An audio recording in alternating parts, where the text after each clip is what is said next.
Carol Burnett was born on April 26, 1933, in San Antonio, Texas, into circumstances that were far from easy.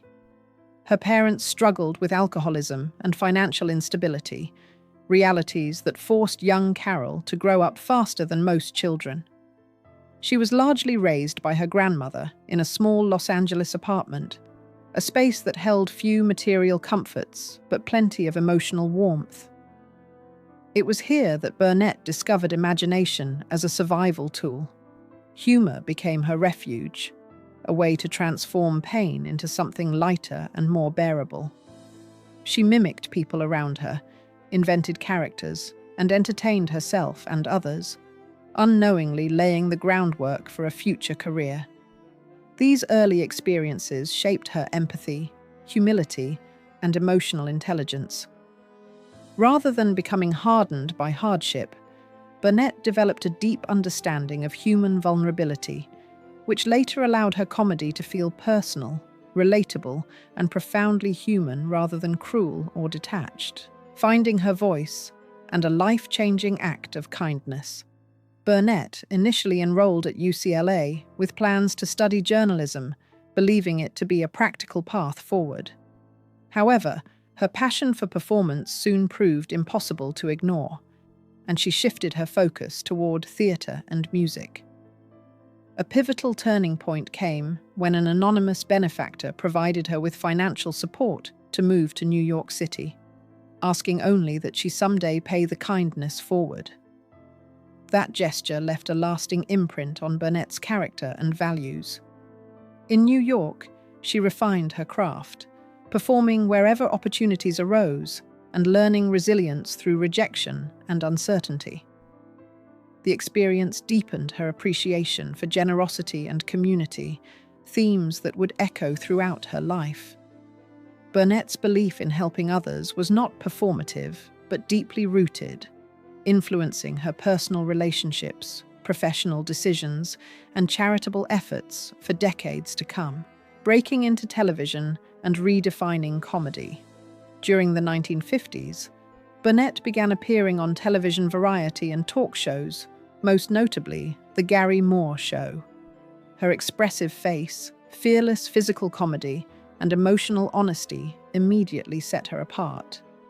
She could pivot effortlessly between absurd humor and genuine vulnerability, a rare gift that resonated with audiences. One of her standout moments came with a satirical musical number lampooning political figures, showcasing her boldness and originality. Burnett never relied on cruelty or mockery. Instead, she often turned the joke inward, inviting audiences to laugh with her rather than at others. This authenticity made her feel approachable and real. At a time when women were often boxed into narrow comedic roles, Burnett expanded what was possible, proving that intelligence, warmth, and silliness could coexist powerfully on screen. The Carol Burnett Show and a cultural breakthrough.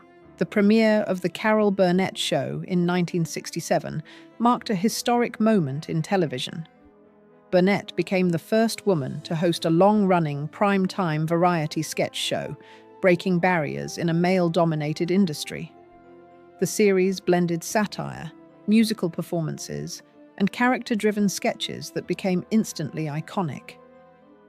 Burnett's range was extraordinary, from the awkward Mrs. Wiggins to elaborate film parodies like Went with the Wind.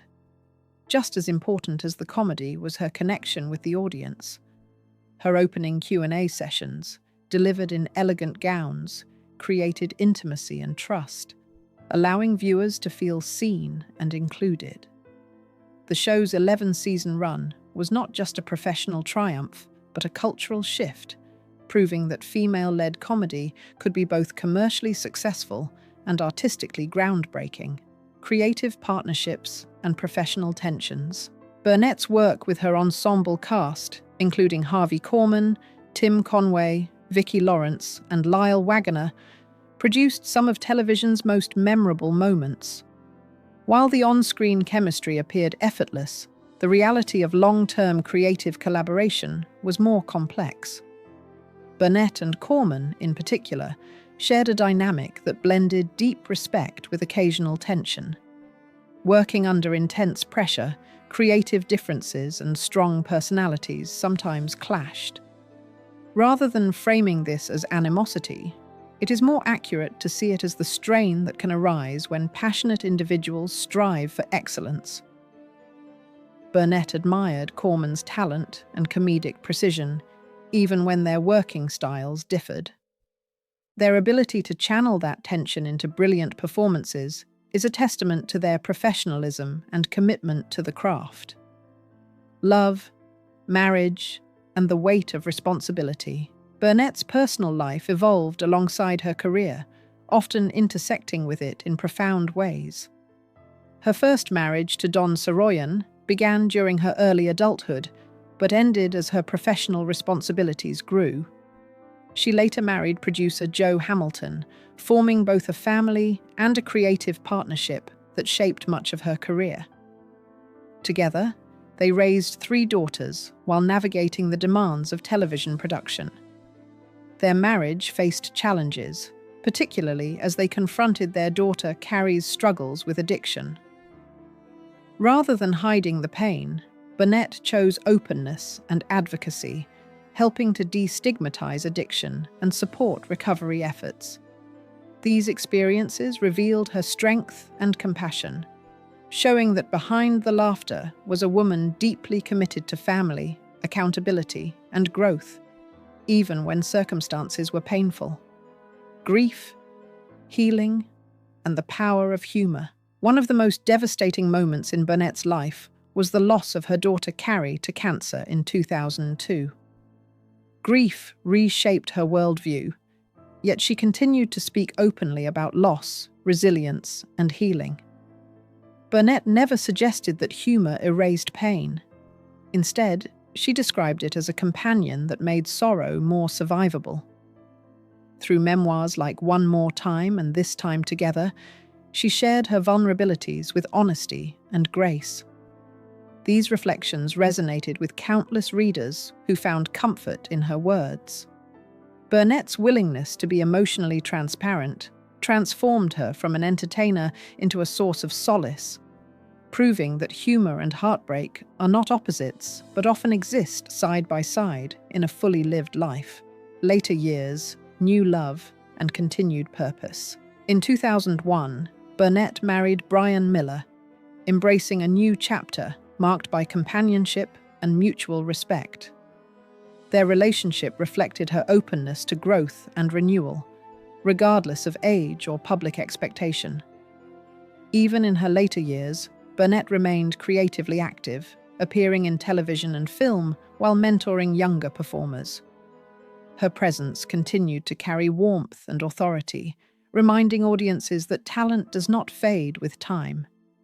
She also remained committed to public service, lending her voice to health awareness campaigns and charitable causes. Burnett's later life demonstrates that fulfillment is not confined to one era, but can be continually rediscovered through curiosity, connection, and purpose.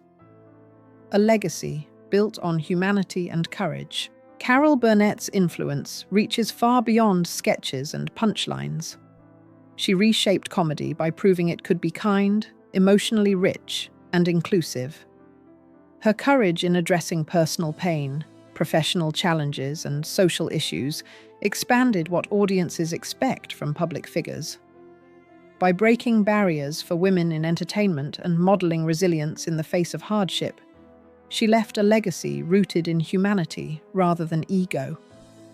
Burnett's story is not one of perfection, but of persistence, empathy, and growth. Her life reminds us that laughter can coexist with struggle, and that true success lies not only in accolades, but in the lives touched along the way.